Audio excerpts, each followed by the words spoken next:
नमस्कार. आज इथे मस्त झणझणीत असा शेवगा मसाला बनवून तयार झालाय. शेवग्याची आपण रस्सा भाजी तर बनवतोच, त्याचबरोबर शेवग्याच्या शेंगा या सांबारामध्ये सुद्धा सगळेच घालतात. तर आता शेवग्याच्या शेंगांची या पद्धतीची सुक्की भाजी करून बघा. ही भाजी बघून कोणीही म्हणेल खूप सोप्या पद्धतीने बनवली आहे.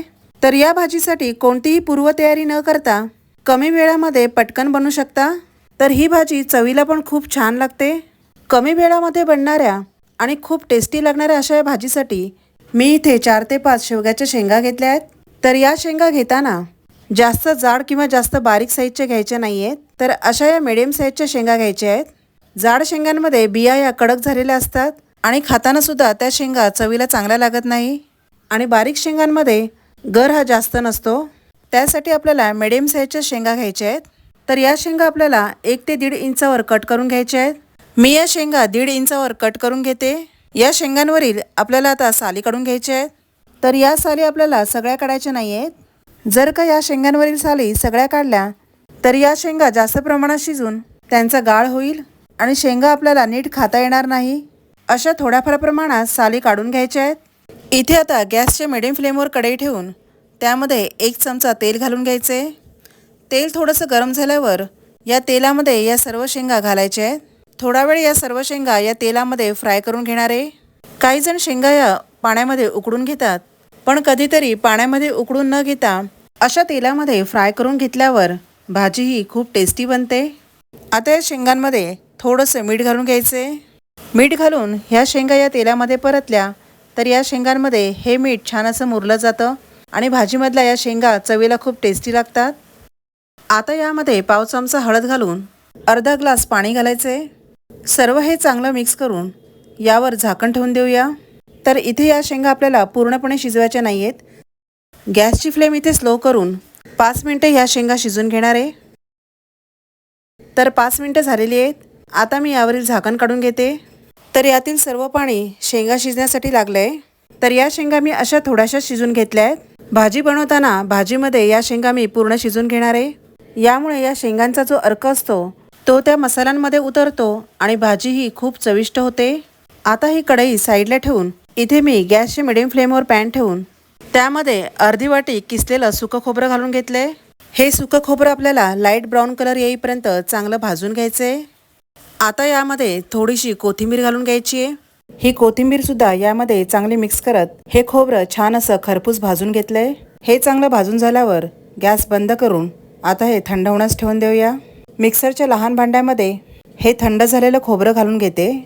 जर का तुमच्याकडे भाजलेलं शेंगदाण्याचं कूट लगेचच तयार नसेल तर या पॅनमध्ये थोडंसं तेल घालून त्यामध्ये शेंगदाणे हलकेसे फ्राय करून ते थंड झाल्यावर या भाजलेल्या खोबऱ्याबरोबर मिक्सरच्या भांड्यामधून फिरून घ्यायचे. आता यामध्ये 1 इंच अद्रकाचे बारीक तुकडे करून घातलेत. वरून 13 ते 14 लसणीच्या पाकळ्या घालून थोडंसं पाणी घालून घ्यायचे. आता हे सर्व मिक्सरच्या भांड्यामधून थोडंसं जाडसरच फिरून घेणार आहे. भाजी बनवण्यासाठी इकडे मी गॅसचे मिडियम फ्लेमवर कढई ठेवून त्यामध्ये 2 चमचे तेल घालून घेतले. तेल हलकंसं गरम झाल्यावर त्यामध्ये अर्धा चमचा मोहरी घालून घेतली. मोहरी तडतडली की त्यामध्ये 2 तेजपत्त्याची पाने घालून घ्यायची आहेत. वरून पाव चमचा हिंग घालायचे. आता यामध्ये उभ्या चिरलेल्या 2 ते 3 हिरव्या मिरच्या घालून घ्यायच्या आहेत. हे सर्व तेलामध्ये चांगलं मिक्स करून बारीक चिरलेले 2 मिडियम साईजचे कांदे यामध्ये घालायचे आहेत. हे कांदे चांगले मऊसूद होईपर्यंत या तेलामध्ये परतत राहायचे. कांदे इथे थोडेफार मऊसूद झालेत. आता यामध्ये 2 टोमॅटो बारीक चिरून घालायचे आहेत. हे टोमॅटो सुद्धा या कांद्याबरोबर थोडा वेळ तेलामध्ये परतत राहायचे. यामध्ये असे बारीक केलेल्या टोमॅटोऐवजी तुम्ही टोमॅटोची पेस्ट सुद्धा करून घालू शकता. इथे हे टोमॅटो चांगले मऊ झाले की यामध्ये आपण जे भाजलेले खोबरं, कोथिंबीर, अद्रक आणि लसूण हे सर्व वाटून घेतलं होतं ते आपण यामध्ये घालून घ्यायचे.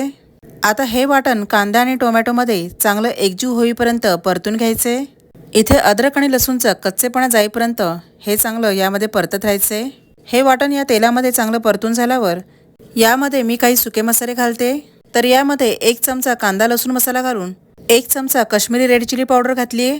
वरून पाव चमचा हळद घालून चवीपुरतं मीठ घालून घेतले. तर काश्मीरी रेड चिली पावडर ही तिखट नसून आपण भाजीला रंग छान येण्यासाठी घातली आहे. तर आता हे थोडा वेळ चांगलं परतत राहायचे. सुके मसाले हे कढईच्या तळाशी लागू नये म्हणून मी यामध्ये अर्धा पेला पाणी घालून हे मसाले मी थोडा वेळ परतून घेतलेत, पण इथे पाणी घालून मिक्स करते वेळी शूट झालेलं नाही आहे. थोडा वेळ असं परतत राहिल्याने या मसाल्यांना रंग खूप छान आला आहे. हे मसाले चांगले शिजण्यासाठी गॅसची फ्लेम ही स्लो करून यावर झाकण ठेवून हे 2 मिनिटभर तरी शिजत ठेवायचे. आता यावरील झाकण काढून घेऊया. तर इथे मसाले चांगले शिजलेत आणि या मसाल्यांना तेलसुद्धा छान असं सुटलं आहे. तर आता हे मसाले मी पुन्हा एकदा चांगले मिक्स करून घेते. यामध्ये आता शेंगा घालून घ्यायचे आहेत आणि त्याच प्लेटमध्ये थोडंसं पाणी घालून ते पाणीसुद्धा यामध्ये घालून घ्यायचे. या शेंगासुद्धा या मसाल्यांमध्ये चांगल्या अशा मिक्स करून घ्यायच्या आहेत. तर आता यामध्ये मी थोडंसं पाणी घालून घेणार आहे. पाणी यामध्ये मी थोडंसंच घातलं आहे. वरून आता यामध्ये पाव चमचा गरम मसाला घालून 2 चमचे भाजलेल्या शेंगदाण्याचं कूट घालून घ्यायचे. हे सर्व आता चांगलं मिक्स करून यावर झाकण ठेवून शेंगा थोड्या शिजायच्या आहेत त्या मी आता या मसाल्यांमध्ये शिजून घेणार आहे. यामुळे या मसाल्यांमध्ये शेंगांची चांगली अशी टेस्ट येते. आता यावरील झाकण काढून या भाजीवर वरून अशी बारीक चिरलेली कोथिंबीर घालून घ्यायची आहे. तर या भाजीमध्ये पाणी थोडंसं जास्त वाटतंय तर ते आपण थोडंसं आटवून घेऊया. अशा पद्धतीची भाजी तुम्हीसुद्धा नक्की बनवा. या भाजीमधली ग्रेव्हीसुद्धा चवीला खूप टेस्टी लागते. तर इथेही मस्त झणझणीत शेवग्याच्या शेंगांची सुकी भाजी बनवून तयार झाली आहे. शेंगासुद्धा यामध्ये मस्त शिजल्या आहेत. तर अशी ही गरमागरम शेवग्याच्या शेंगाची भाजी मी आता सर्व करून घेते. तर ही भाजी मी खूप सोप्या पद्धतीने आणि घरातलेच मसाले वापरून बनवलेली आहे आणि यामध्ये जास्तीचे मसाले न वापरता मोजकेच मसाले वापरून ही भाजी खूप टेस्टी झाली आहे. तर पुन्हा भेटूया अशाच एका छान अशा रेसिपीसोबत. धन्यवाद.